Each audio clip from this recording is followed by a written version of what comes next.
let's start. I welcome you all on day 2 of India Innovation Summit. Hope you enjoyed the innovations and discussions yesterday. So today also we will be having very interesting and informative sessions. So stay tuned before we start with our first panel discussion. So I welcome Dr. Urvashi Singh, DDG-TB. Thank you, ma'am, for coming. I would invite now Dr. Rupak Singla, Senior Consultant Pulmonologist, NITRD. Dr. Siva Kumar, Scientist D and Head, Bacteriology, NIRT, Chennai. Dr. Camilla, Head, Department of Lab Medicine, Hinduja Hospital. Dr. Sanjeev Nair, Professor, GMC Trivandrum. Dr. Debasish Mohanty, Director BRICS, NII. And Dr. Ameeta Joshi, Professor and Head, Microbiology, JJ Hospital. Ma'am, please.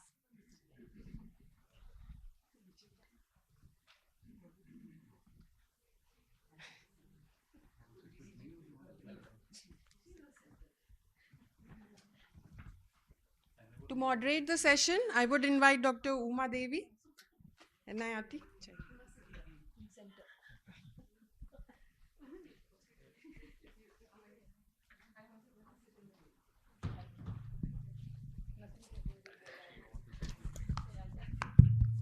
Good morning, everybody. I hope we can get started now. So pleased to invite all of you for this wonderful session. So we are going to address, the session is going to have this is a roundtable discussion, basically focusing on understanding next generation sequencing and the gaps that it can fill in the current TB diagnostics. So on the panel, like what was already introduced, we have a panel of people who have very good expertise, both in the lab diagnostics, treating physicians, as well as program people and bioinformatic experts. So we are hoping to bring out the best in terms of what is needed in using NGS for the addressing the current diagnostic gaps. So with that, the introduction here is like gone are those days when we used to do smear and culture and LJ, depending for 4 weeks and 8 weeks for diagnosing tuberculosis. Now the more focus that what we want to give is for drug-resistant tuberculosis. And in early 2010, 11, the country rolled out Gene Expert and Line Probe assay, and we were all in awe for that because it was able to detect it immediately with the shortest turnaround time. But what is the current scenario? 10 years or 12 years after that, are we still up to date with our diagnostics? And what are the gaps that we have?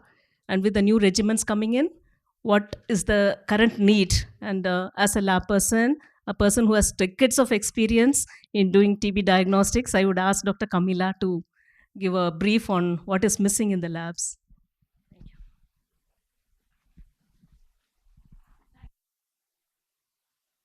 Ask me, I'm a hardcore microbiologist, so I think the labs are the best. We just can't go wrong. It's the clinicians. Where's Rupak? It's the clinicians. Let me have my time. Okay. No, but good morning, everyone. That's the microbiologist. I'm surrounded by microbiology.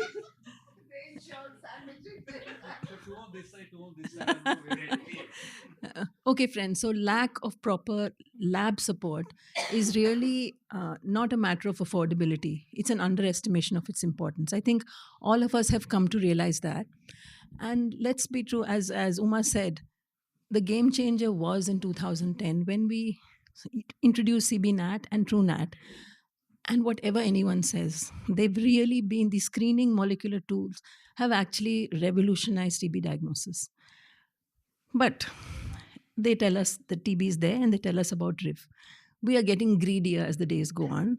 So the program has very pertinently put LPA at an intermediate reference lab level, which actually confirms the screening rifampicin, does INH, does fluoroquinolones, and does second-line injectables, which anyway today are not being used. Now, having said that, the LPA has issues. It's a good test. Let me tell you, we've come so far, we've done so well on TB because of LPA. But it's manual, it has stringent infection control, it doesn't detect low loads, and it doesn't tell us beyond these 7 drugs. 7 drugs, INH, rifampicin, levo, moxi, and the 3 injectables. So now, as India is getting into newer regimens, and as DRTB is being put on the anvil, I think one thing is clear that from the stop TB perspective, our goals for diagnostics, one, have to be universal DST for all drugs. One, and second is we should not differentiate the kind of diagnostic for a patient on the basis of where he resides. If in Delhi you get it, wow. But if you're sitting in Bihar, you should be able to get it at that level as well. So now the failings or the gaps in LPA are, it doesn't tell us about two first-line drugs, ethambutol and pyrazinamide. And it doesn't tell us about the new drugs, that is delaminid, pretominid, and bedaquiline. And it doesn't tell us about the repurposed drugs that are linezolid and clofazimine. So we need something. And today the center is targeted NGS. So all of you in this room, I assume, know about sequencing, but really, I truly believe that this is the threshold on which we stand for I like to call the precision medicine in TB. It's really the threshold, and sequencing or NGS is the bridge which sort of bridges the gap between phenotypic DST and the molecular test that we have. Till whole genome sequencing is the answer. It is the best thing possible, but it can currently only be done from culture. So till whole genome sequencing can directly be done on patient samples, we have something that comes somewhere in between, and that's known as targeted NGS. Targeted NGS will pick up directly from the sample. It's really got good accessibility. I mean, you can do it in 3 days. We are doing it in 3 days. It's really expensive. I know that the kit that we are using, but within 3 days, we're able to tell our patients that, look, this is what your mutations are showing.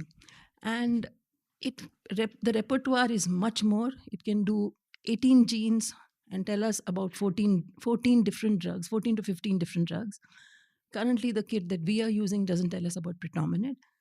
And I think it fills in the gaps of LPA, kind of where it tells us 4 mutations, say for rifampicin. It tells us a little bit more about the inferred mutations. So that's a huge advantage. And I think currently, I mean, I just love it. I really love it. We get a patient who's 3+, and within 4 days, I can tell my clinician, look, this is what your patient should be on. But it's so expensive that I balk at the cost.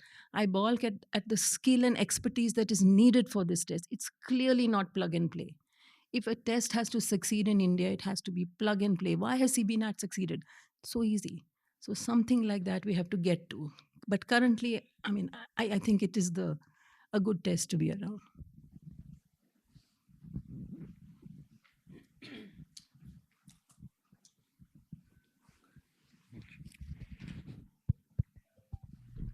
Thank you, ma'am. That was wonderful. So we do have a gap here. There are blind spots in diagnosis, though the one that is available is good, but we still have a gap. So as this diagnostic assays are being done in the lab and the results are given to a clinician, we would like to ask Dr. Rupak Singla,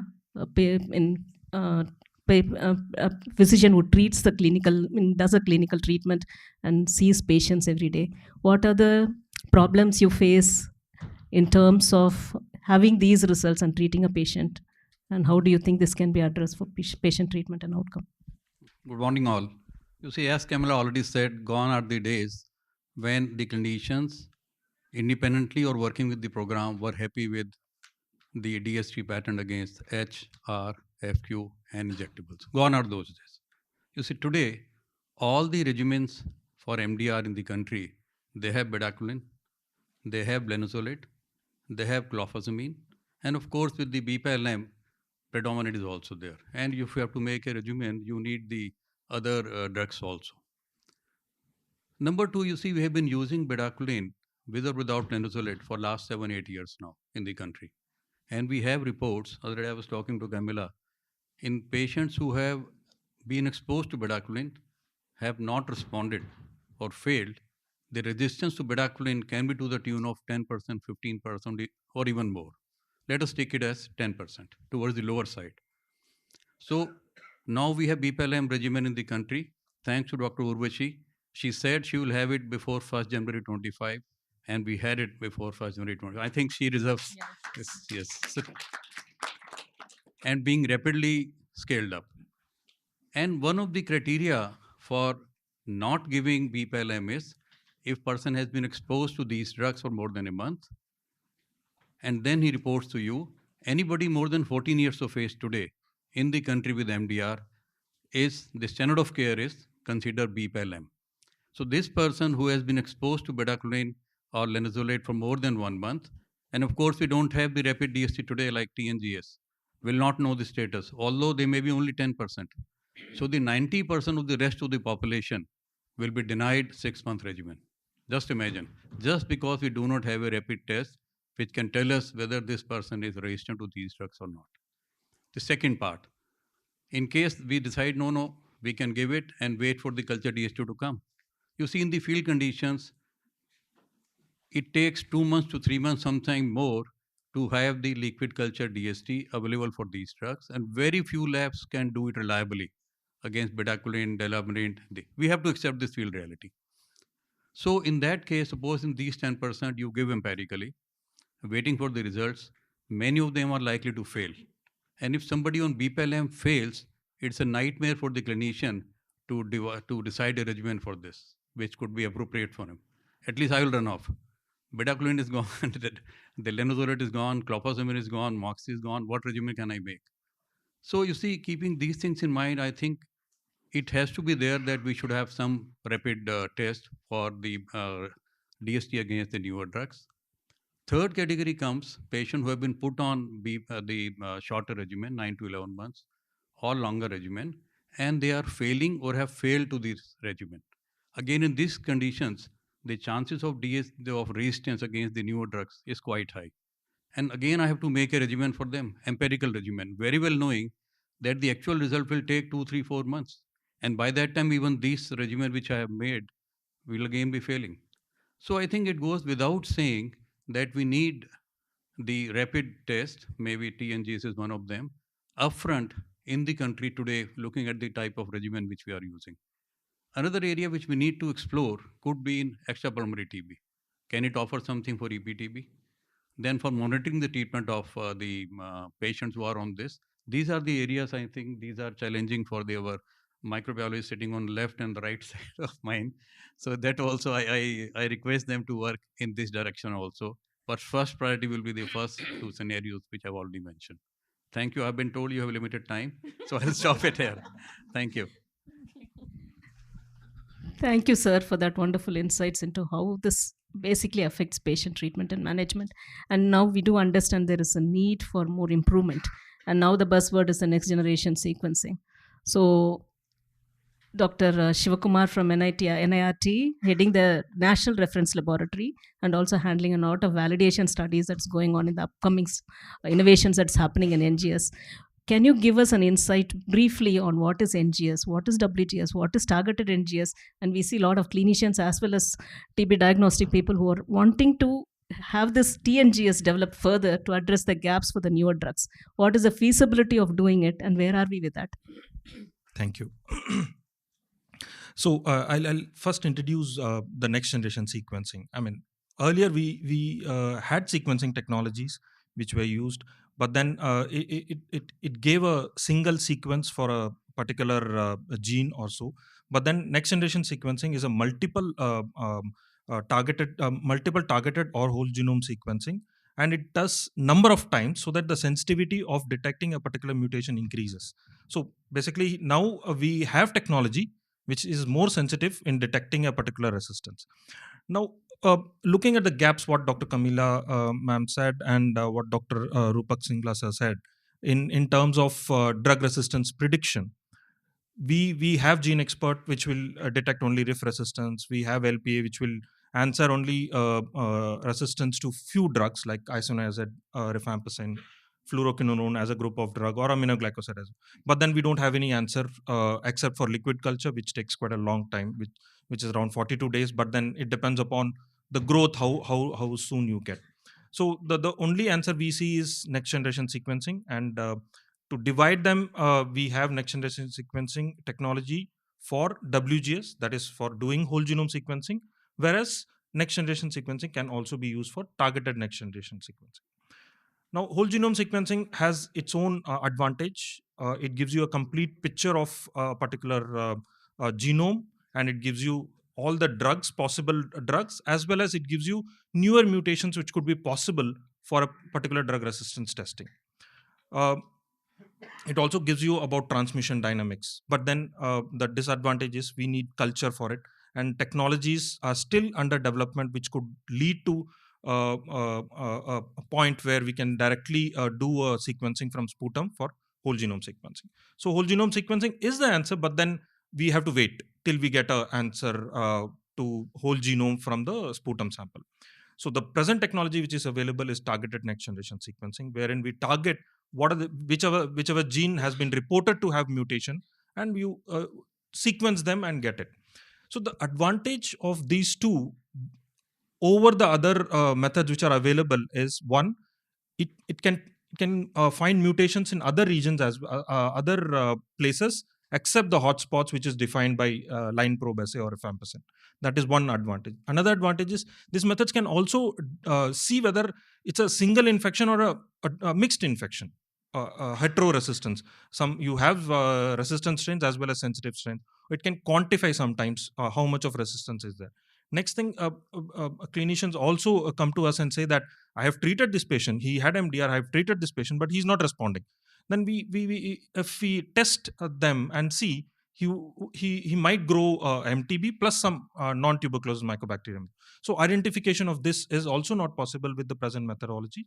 Whereas TNGS, present few TNGS as well as whole genome sequencing can answer this. So these are the few gaps which are filled by this. But then I'll also put some question marks before I hand over the mic. First thing is TAT, turnaround time for whole genome sequencing. All of whole genome sequencing, or even for targeted next generation sequencing, all of us look at TAT as well as the cost per the sample. So if you want to reduce the cost per sample, the TAT is always affected. You wait for 50 samples and then do it. By the time liquid culture will be ready. So there should be a balance between these two. This is for the innovators. There should be a balance between these two so that the cost and TAT is maintained. We don't affect the we don't hurt Dr. Singla in saying that I'll give you report. I'll give you accurate report, but then I'll give you after 1 month. So that is not use. So that is the main thing. Another point which my next speaker, Dr. Debasish, will talk is about the pipeline or the way it has to be handled. The data which is generated is huge, and they are small sequences, and this has to be arranged in a proper format to get a meaningful result. Otherwise, we will not get a meaningful result. So this thing cannot be done by a microbiologist, or I am not saying it cannot be done by a microbiologist, but then they need to have a good bioinformatic background of it, which myself or Dr. Camilla don't ask. So Don't want to know. yeah, so it's a yeah. So we need a solution which can be you drop it and you get the answer to it. So that is the R of the need. Thank you. Kumar, can I just make one point? And that point is really important, that we got lucky with first line drugs.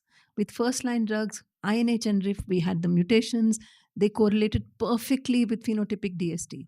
For the second line drugs, we're still struggling because the prediction of the mutations with bidaquilin, with delaminate, with predominant are still being worked on.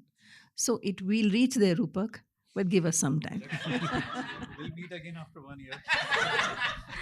That was what I was also trying to mention. See, for rifampicin and isoniazid, I think we are saturated with the number of mutations, and the drug resistance we already know. If at all we are missing maybe 1%, and it could be a geographical representation. It may not be even global representation. But are we ready in terms of bedaquiline, delaminate, and pretinamide in terms of understanding which are these mutations which actually contribute to drug resistance? And how are we going to support a bioinformatician in terms of putting up a pipeline, trying to integrate this data of which is the identified drug resistant mutation, and if it is high confidence mutation, is that bringing out a favorable or unfavorable outcome to a patient? The presence of it, does it really hurt in the treatment? So I think these are the research priorities that the labs should also focus on, get the data to be prioritized so we can have a good bioinformatic pipeline. So that's my Sorry, I'll just add so to get a meaningful data, we should have a catalog of mutations, which defines this mutation is leading to resistance or not. This has been well defined, as Dr. Camilla said, for rifampicin, isoniazid, fluoroquinolone, where the mutation is very confined to a particular region. But then we are going into drugs which doesn't follow this rule of saying I'll confine to this mutation for drug resistance. It is spread all over the genome. So then again, if you look at developing a rapid diagnostic test like Gene Expert or LPA, it becomes very difficult. That's the reason we have not got. Still, we are not. But Dr. Madhu can will differ in that. But then we have not still got a molecular diagnostics for a rapid molecular diagnostic for PZA, a good one. So that's the reason. So that is what is followed by this reserved and other reserved and newer drugs. So which has to be answered. Thank you. Thank you, Shiva. So with that information, I'll move on to Dr. Mohanty, an expert in bioinformatics and who's actually planning to handle a huge amount of data to create a drug-resistant pipeline for tuberculosis. Sir, like what you understand, myself and all the lab people, as well as a clinician, depend on a good report that comes out of a bioinformatics output. Thank you, Dr. Uma. And I think we have all the introductions before, so now we understand the need for a good pipeline. So I think one thing is, of course, you need a good bioinformatician. So I'll go into it. But what is also important is the bioinformaticians should talk constantly with the domain experts. Like this is something what we realized. Like so there is something called Database Commons. It is a Chinese site which keeps track of bioinformatics databases, softwares which are developed all over the world. So India, you'll be surprised, India ranks 3 or 4 in that consistently after China and US. But what has happened there is, all these are based on public domain data. They would be data corresponding to some US or European or other countries' data. Our own data is, we don't have that much, right? Only now it is things are changing, like that what Siva or Camilla pointed out. Now we are working, like I as a bioinformatician, and this Camilla as a clinician, or Siva as a NGS expert. So we are working together on our own Indian data, and so those are the challenges we have to handle. And it's not that difficult. We have bioinformatics strength in the country to do that. But at every stage, you have to be aware of this thing. For example, if you have to use a laptop, you don't have to be an electronics engineer, but you should have a very clear understanding of what goes in and what goes out. So same way to develop a, let us say you start with the NGS data. So a typical sample NGS reads would be about 500 MB to 1 GB per sample. It's not today's technology, it's not a big number. It's like you can have access, but what will help is, if we put it all the data in the cloud, like maybe ICMR or DBT would come up with take a cloud and all these, so we don't keep wasting time in transferring data from our site to the server to the this thing. And cloud will democratize a lot of things. It will give access to the tools to many people. And now the tools when you are using to get from your NGS reads to a assembled genome, or you may directly work on the reads to predict drug resistance. Those tools are fairly standardized tools are available, but as a bioinformatician, you should know whether these tools are appropriately benchmarked, in which setup it is benchmarked, and things like that. So people who know, they would be able to do that. And the next question comes is if you are assigning a variant, is it supported by the adequate number of reads? Like, because finally this variant you are going to relate to a mutation which is linked to the drug which is having a consequence, then that there you have to see your read depth and all these other things, or things like sometimes you may, though mixed infection doesn't happen, but sometimes it could be a mixed infection. Like there are even 2 different strains resistance to this one, because most bioinformatics things, these are little complicated. Everything will not address it, but you should be aware of it. So even if you are assuming it is a single strain, then your alternate allele frequency should be at least more than 90%. So these are the NGS checks you should do. Then the most important comes is when you are linking a mutation to a drug. And this is where what many, experts like here in the panel understand, but other people who are not familiar may not understand. It is a matched phenotypic DST and genome. Unless both the things are there, you will not be able to link mutation to this thing. You may predict based on some other person's prediction, but it will depend on what is the data set and all. So in this area, a great development of what has happened is WHO is putting a mutation table. The second, 23 October 23, the second WHO mutation table.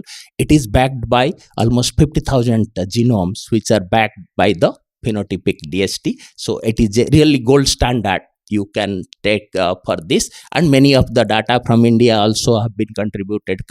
Camilla's group, other group, similarly Cryptic Consortium is doing. So you should, that is what should be used. And the other question is, the machine learning is coming in a big way in this area, but this is where is the difference. Like machine learning, sometimes if you are backed by huge data, the machine learning can automatically discover patterns in it. But what is the advantage of machine learning over WHO catalog? Because WHO catalog is manually curated.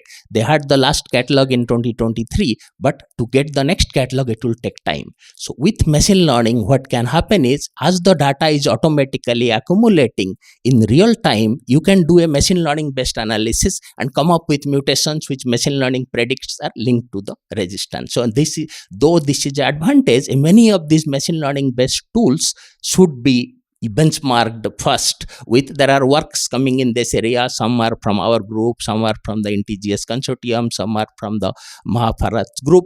You don't assume these are the mutations linked to resistance. Just take the information which is resistant and susceptible. Let machine learning predict which are the mutations linked to resistance. Now you go and check with WHO catalog what is the concordance. Based on that, you can assess the performance of a machine learning tool or things like that. So these are the aspects one should keep in mind.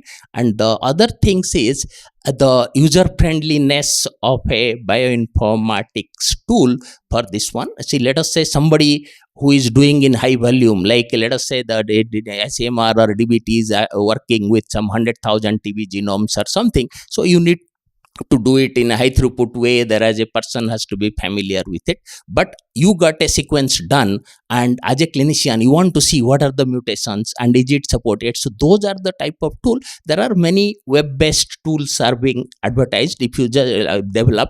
So you can take a NGS data, you just upload the sequence, it will do all the alignments, find the mutations, link to the resistance, and will give you a report on that. So those types of tools are already user friendly, and there are many startups coming in this area, like the Arogya AI. I mean, these are the some which I encountered, Haystack or something. There will be many more in the area. If you need help, they can help it, because there are the expertise. That is another thing. But what is coming more is, like, let us say you don't even want to do that.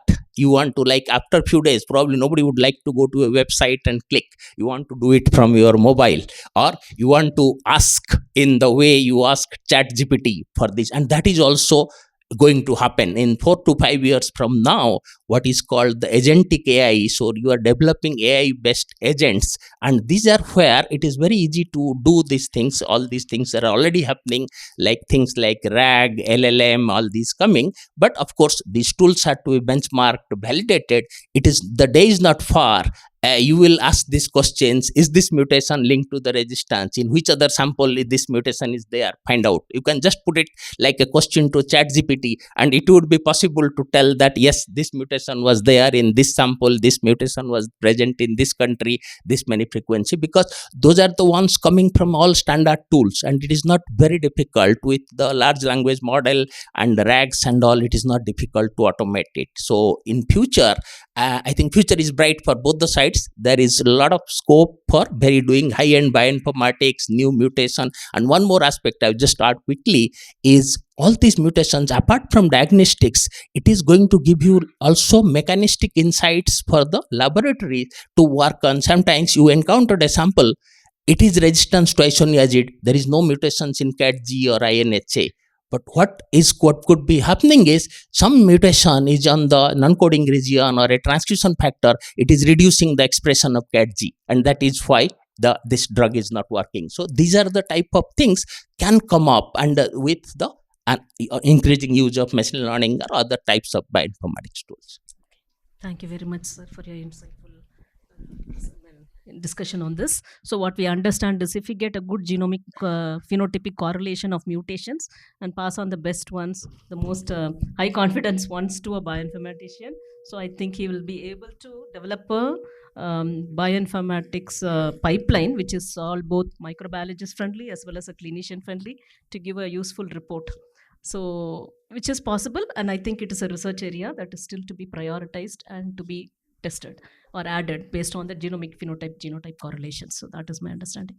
So with that in mind, so and trying to correlate it with the targeted NGS, I would like to invite Dr. Sanjeev to tell us, like, and Dr. Camilla mentioned about a plug and play model. Do we really need a plug and play TNGS for an implementation? Or do you see, based on the experiences with rolling out Gene Expert and Line Probe assay into our country, what are the feasibilities and implementation issues?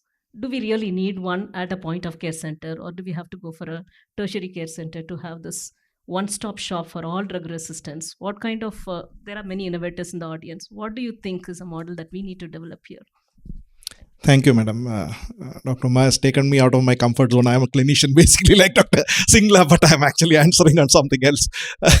So, the light banter that happened between the clinician sitting there and the microbiologist, I must start with a confession because she asked about the young innovators there.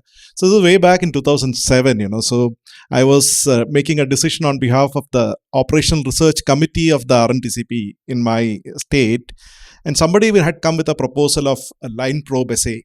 It was an in-house line probe assay. The only thing I had heard about line probe assay at that time was a presentation from Dr. Camilla in Mumbai. And my decision as a decision maker funding research proposal was that we are funding operation research.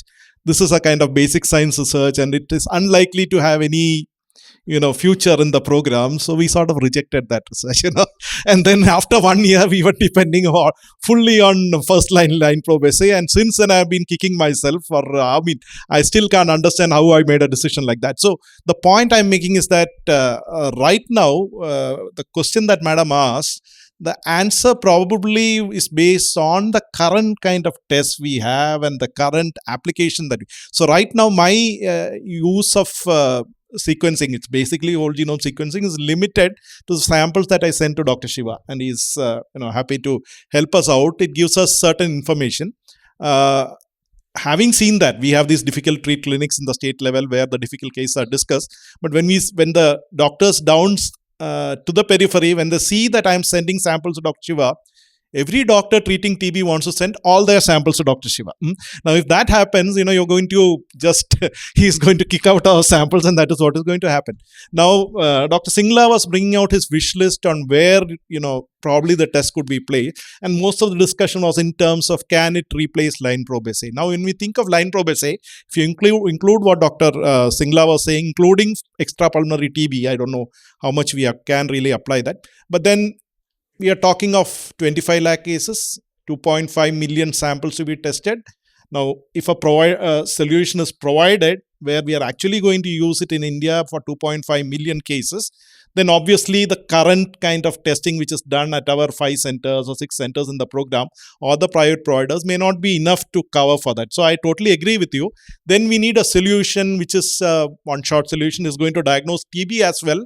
And if the samples which are going to go in are the presumptive TB samples, then we are talking of even more millions, So that is a kind of number that we are talking about. So does the current scenario allow for that? I mean, Dr. Camilla started very nicely with the cost of it. So first consideration is cost. I mean, if you're going to do this, is the cost affordable to the country?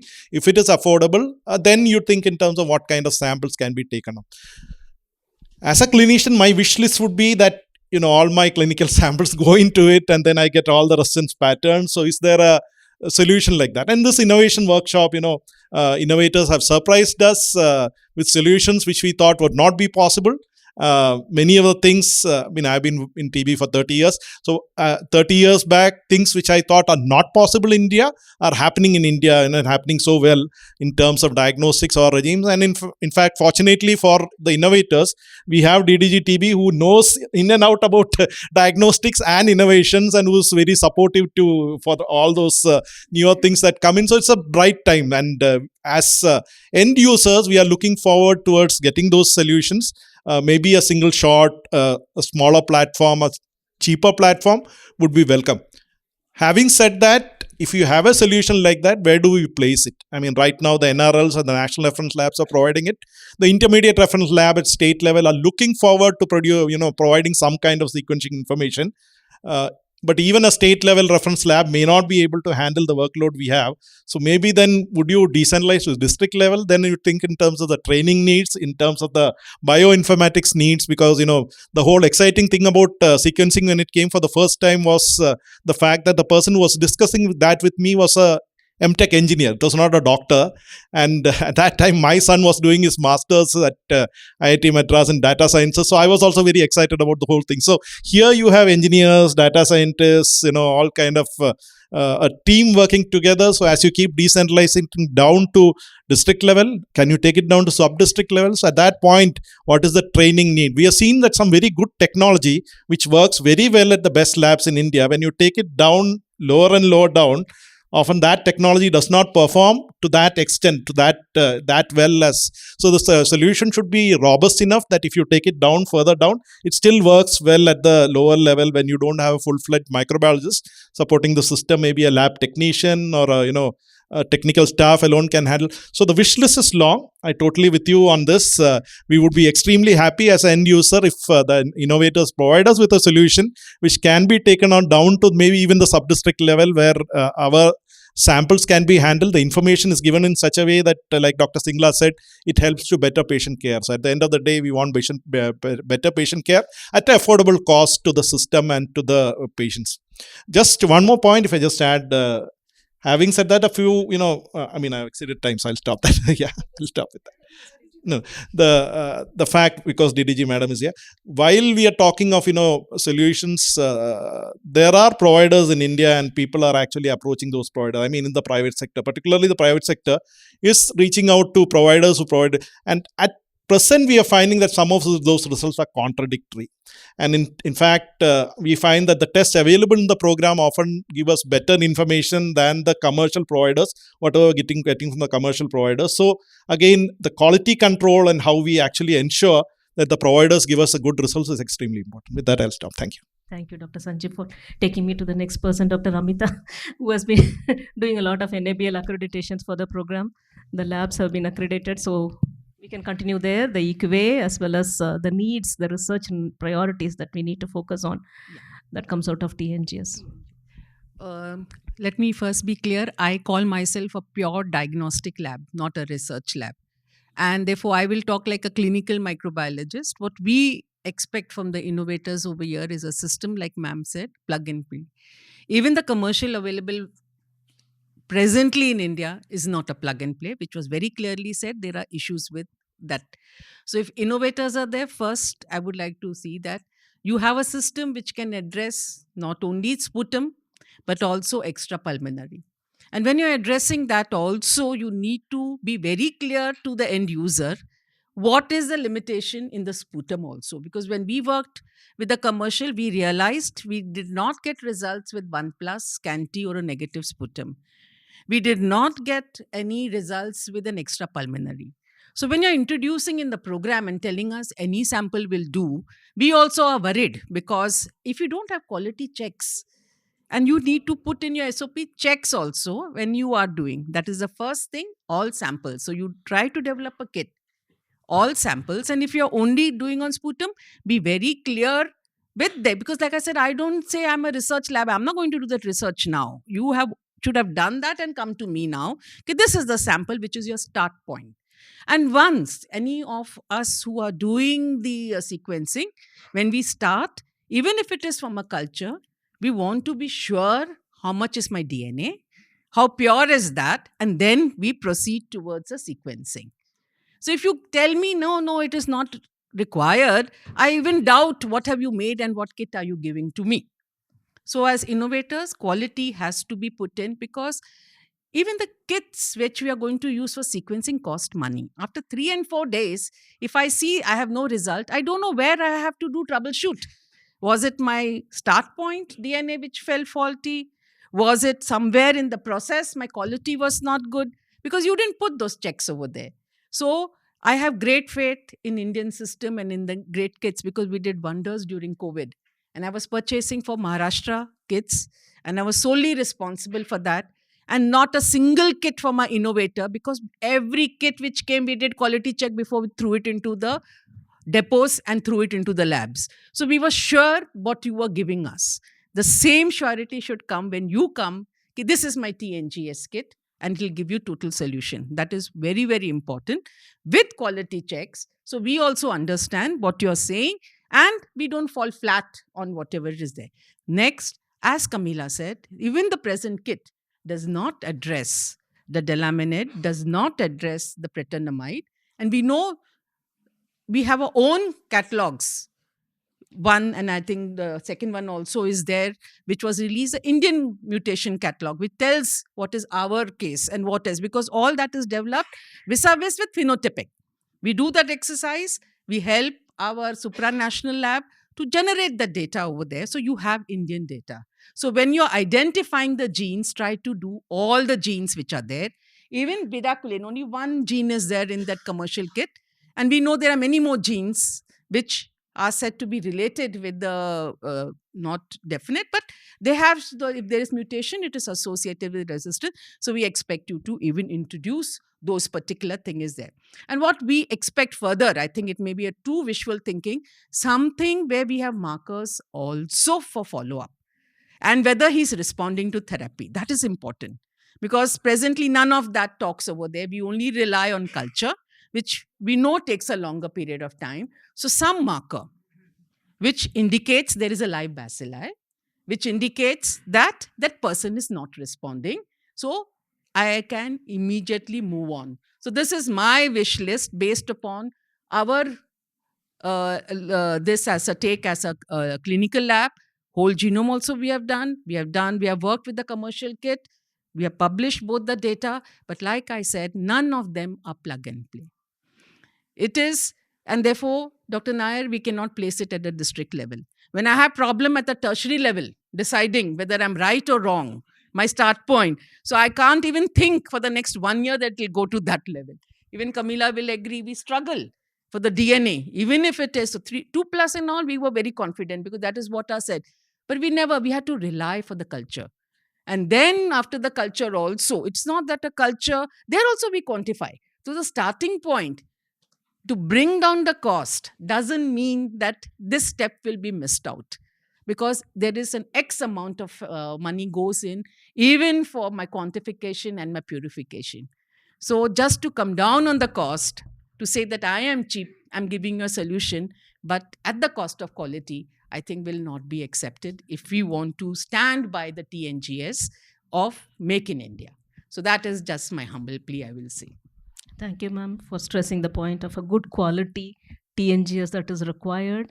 And basically, like what you said, the summary of this discussion before we move on to our DDG is like, we do need data from the lab on the genotype-phenotype correlation to understand the mutation that is for the newer drugs. This will help to build in the TNGS pipeline, and the pipeline which is more user-friendly, and it is, adaptable to a clinician as well as a microbiologist, and something, if it is possible in near future, for a plug-and-play model that can go into a tertiary care or into even a PHCs, which is a future vision that we would like to see. So that helps, because with the number of newer drugs coming in, I think that will become a need of an hour later on, if not now. Till then, the NRLs and IRLs can still support with all of this. And the research priorities, like Dr. Ameeta mentioned, like we need to have follow-ups also done. Later on, that is also going to become a big issue. So we need to find out what are all the possible research activities that we can do to follow up on these patients who are actually failing and who need to recover. So with all of that in place, I would like to ask our DDG-TB, ma'am. So where are we in terms of integrating NGS or a TNGS? I think it's already into the program. So where are we in that, and how many sites do we plan to integrate? And based on this, the cost and affordability, what is the sustainability of this? And what is the cost that you think can be do as a priority measure by a program for equalizing the cost between a private sector as well as a government sector? So these are things that we would like to know, and integrating into the program, especially into the NICSHI. I think we need to focus on how do we want to integrate this so we can follow up with the monitoring and evaluation of these drugs, these mutations and hotspots and transmissions.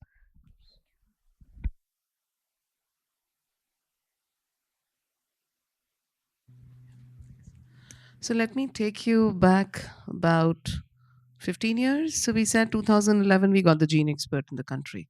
2011 we got the gene expert. The first system in the public setting was bought by us at AIMS. NITRD was gifted by Bill Gates himself, and Apollo in the private sector bought one. So this is 2011.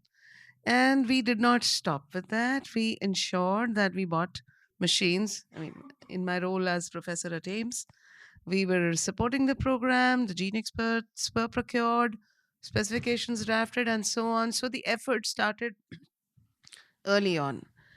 Now, let me tell you the history of the program's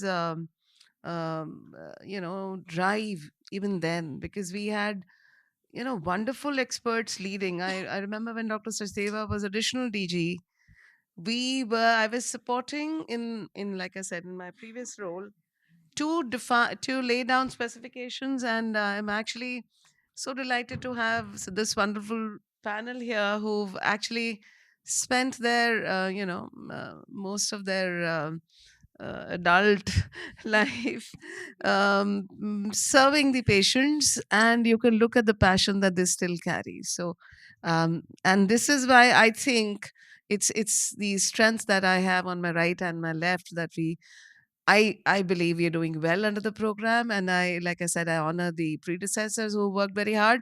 So we laid down the specifications for the NGS starting the year 2012. The efforts went in, and the money was sent by the money came in. The program actually procured Illumina systems, which 5 Illumina systems, which I take the pride that I laid down the specifications for. And here we are. I'm echoing what Camilla said, trying to work with the technology that's expensive, that doesn't really answer our questions. So as of now, we have 5 Illuminas bought at a cost of 1.8 CR in 2018, and that is when Dr. Sachdeva became the DDG, and he called me to say now we have the NGS. So my answer to that was, sir, I don't believe in fashion. We should have function. And he didn't respond for a minute. And that is what my prediction was. Till today, that's what we're trying to deal with. The expense, and everybody addressed the expense. Let me address one more catch. The consumables that are given to us have a shelf life of 6 months, which means our trained staff, which all of us understand the way rules are, contractual staff does move on. The trained staff sometimes moves on, and sometimes the reagents expire for one reason or another. So, having laid down this bit of history, I in fact acknowledge FIND was instrumental because of global fund support. These machines were bought under the program. Of course, all the efforts, like I've named the predecessors who were instrumental, but the machines are there, and now they are 7 years old. And Hinduja, NITRD, New Delhi TB Center, sorry, yeah, JJ, and KGMU, fifth one. Anyway, so we have 5 Illuminas which could have done better had we had better support from the company. I have had a heart-to-heart discussion with the CEO. I have debated with him why the cost is 15,000. Even when Dplex came to Europe, they tied up with the Illumina people in India, and it was at a cost of 11,000. So Dplex, of course, Camilla has done some work. I've been trying to work on that, but now I think it's old story. Very expensive. We cannot give the due service to all our patients who need it. So let me talk of the current day scenario. Now, Dr. Singla sir mentioned about the BPAL M regime. Now, when we talk of BPAL M regime, we are the first country to actually have steadily stood by our science that we will roll out BPAL-M and not BPAL, even in our FQ-resistant patients, because the evidence available globally clearly shows when you add M even to an FQ-resistant patient, the outcome will be better. There'll be recurrence-free cure. You talk about practical. You talk about NTB. That is what was experienced, and we also believe in the basic science that the synergism that is involved with, it's only the 1% which may be resistant to FQ. The rest maybe, we talked about heteroresistance earlier on. So the debate and the science, we debated the experts at length, and this is what we all believed we should do, and that is where we are. Now with BPAL-M, what we may not need as of today, there was hype around BDQ resistance accumulating in the country, but Dr. Siva tells us, so the supranational lab, Dr. Uma, Dr. Siva, of course, they carry the torches of Dr. Param Sivan and the legends, and they do an excellent, extraordinary job of it. So I take his word, because he has countrywide isolates and he can actually tell us how much is the BDQ resistance, and practically we do not have it. The MDR is countrywide less than 3%, and that's good news that we haven't really exceeded that. And the way we are having an onslaught onto the MDR with the BPAL-M regimen, and we have rolled it out across the country, and we're keeping a close watch on each of our patients. I have a clear record. My program people, Meera is here, who was supporting Dr. Mattu, who takes a lead, and we get a weekly report on who all patients have been put on BPAL-M and whether they're gaining weight, how are they improving. So we are ensuring adherence. We are ensuring by whatever means we can. So with BPAL-M, considering bedaquiline resistance is not so high, pretomanid having been just introduced, again we had a baseline pretomanid resistance. We looked for all labs. So we, under the program, the NRLs have been able to, Dr. Siva has been able to train 25 IRLs in carrying out pretomanid and bedaquiline DST, because that is what we wanted in place before we rolled out BPAL-M. So that is already in place. It's not only the other second lines, but we are also doing bedaquiline and pretomanid sensitivity in our IRLs. Especially, this was one of the preconditions. If the labs are equipped, those are the states that are being given the BPAL-M. That being in place, we know there is little resistance to bedaquiline, only in the hotspots, some pockets. Pretomanid, we have not yet found anything, no resistance. It's being introduced now. Linezolid and Moxie, I already said the resistance doesn't really bother us for BPAL-M for now.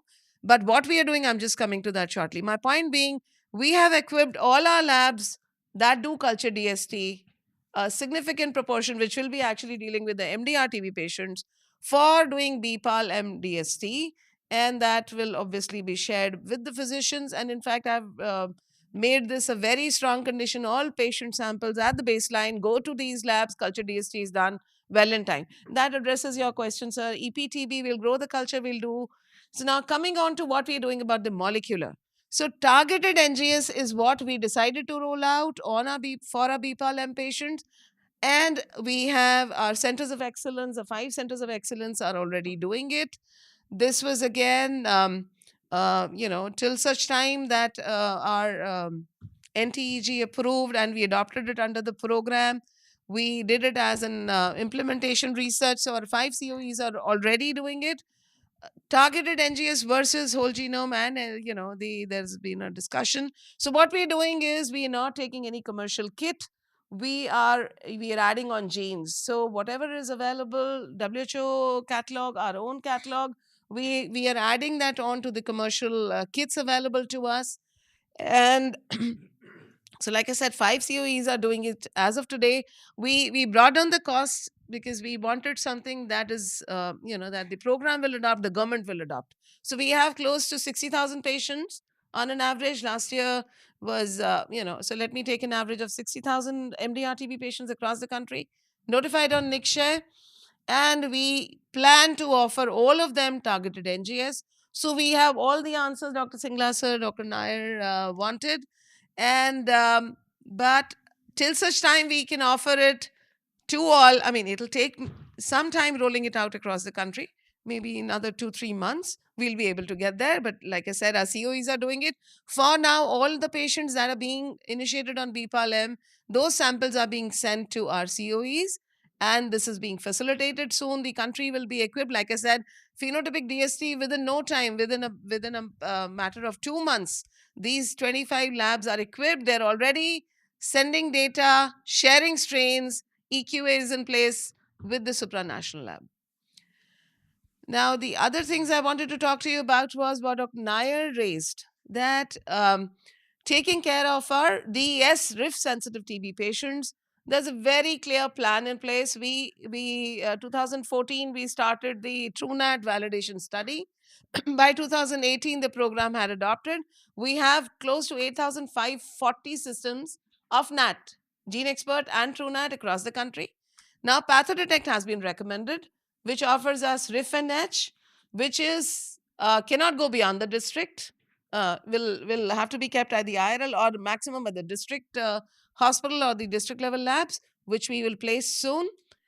What I was also wanting to address was when these systems came up, the TrueNAT people, we recommended to them, bring us FQ, because for our H monoresistant, we need FQ. So they are ready with the FQ. It is under validation by ICMR. The True AMP kit is being validated. The PathoDetect, the MyLab people have also come up with FQ. So we have RIF, H, and FQ with them. And there are others who are offering to bring these three as well. With these three drugs answer our DSTB needs. So we will ensure that going from 8540 in another year's time, we are able to enhance the number of NATs we have. And these NATs at the baseline offer us these three drugs in addition, which takes care of all our RIF-sensitive TB patients. For our RIF-resistant patients, like I said, as we've rolled out BPAL-M and as our strength grows from these 5 labs we plan to enable at least 25 labs across the country who will be able to do targeted NGS, and we are going strong on that path. We should soon achieve it. Targeted NGS for all our DRTB patients. And so in our targeted NGS, the genes we are also including is the lineages. So if at all the lineage science is going to be able to help us decide our regimen, that will be helpful. Meaning that by soon enough, we will be able to contribute using the TNGS data to a decision making for initiating BPAL-M or not initiating BPAL-M, straight away taking them to another regimen. For now, our idea is we have baseline DST for all extended second lines.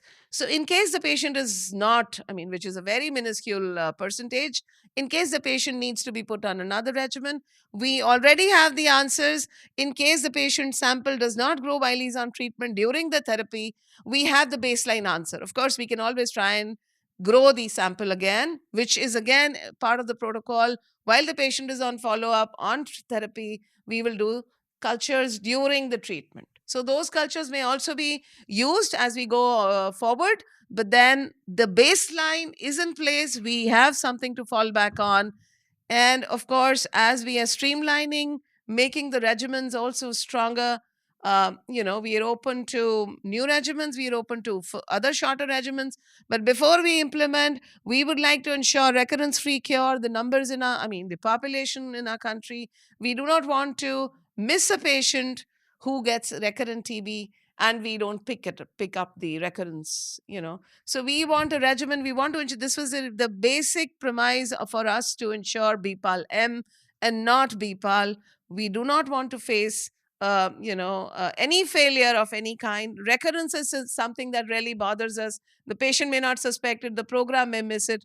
We did not want to take chances. So any shorter regimen, any new regimen, we're all, all new ideas are most welcome.